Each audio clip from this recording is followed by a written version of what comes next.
مشاهدينا الكرام، لا عيب في شاشاتكم، وليس هناك خلل فني، ولكن لأنه يوم حزين في تاريخ الصحافة. لذلك قرر فريق برنامج المشهد المصري أن تكون هذه الحلقة بالأبيض والأسود.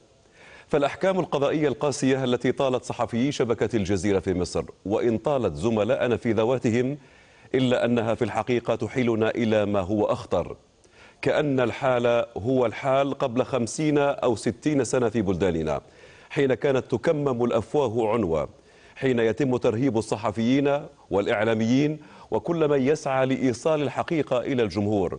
حينها كان الإعلام بالأبيض والأسود. هذه الأحكام المجحفة وإن أرادت أن تعيدنا إلى هذه الحقبة السوداء، إلا أنها ستزيدنا إصرارا على مواصلة تغطيتنا للمشهد المصري بنزاهة وتجرد وجرأة.